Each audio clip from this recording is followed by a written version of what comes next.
की मोशे सारखं, एलिया सारखं कोणीतरी त्या येशू सोबत बोलत आहे. ते दोघं जण कदाचित आले असतील आणि ते दोघं जण म्हणत असतील की येशू तू काळजी करू नको, मला माहिती आहे तू क्रूसावर जाणार आहे, स्वर्गात आणि पृथ्वीवर तुझं प्रतिफळ मोठं आहे. आम्ही पित्याकडनं तुझ्याकडे आलेलो आहो. हो, मी मोशे तुला सांगायला आलो, मी एलिया तुला धीर द्यायला आलो. काळजी करू नको येशू, तू काळजी करू नको. त्याला धीर द्यायला, त्याच्यासोबत बोलायला.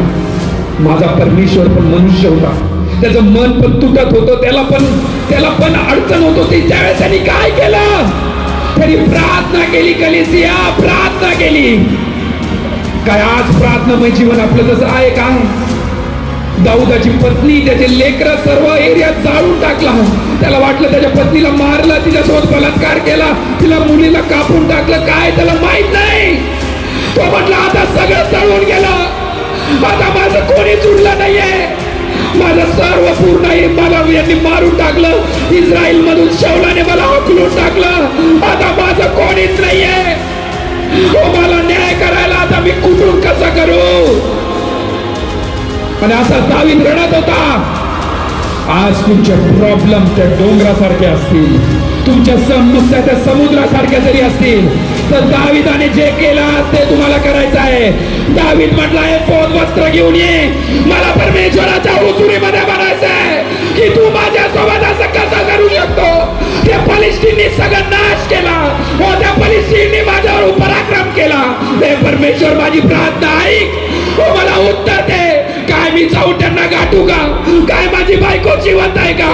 काय माझं लेकरू आहे का? का त्यांनी मारून तुकडे केले? बोल ना, बोल बोल बोल माझ्या बापा, माझ्या पित्या बोल. मी गुडघे टेकून हे पवित्र एफोद वस्त्र धारण करून तुझ्या जवळ आलोय माझ्या बाप, बोल. आज संकटच्या समय, अडचणीच्या समय, जेव्हा तुम्हाला ऑप्शन दिसत नाहीये, काय त्यावेळेस आपण गुडघे टेकून त्याच्या प्रार्थनेत जातो का? का प्रार्थनामय जीवन आपण केलंय का?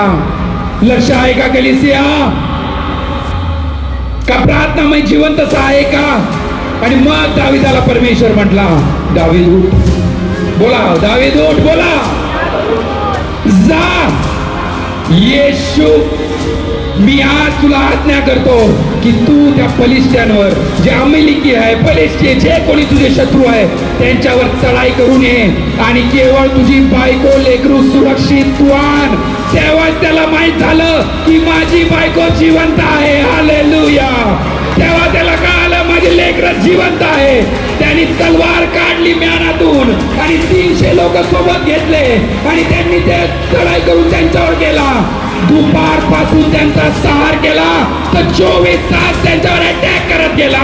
प्रेयर माउंटनच्या योद्ध्यांनो, येशूच्या नावात आजपासून गुडघ्यावर या आणि जो शैतान तुमच्या घरात ठाव देऊन बसला आहे, होली गोस्ट फायर, होली गोस्ट फायर, फायर होता आणि उत्तर घ्या येशूकडून. दाविदाप्रमाणे युद्ध करणारेपणा, प्रार्थना जीवन स्ट्रॉंग करा. आपली मागणी देवापुढे सादर करा.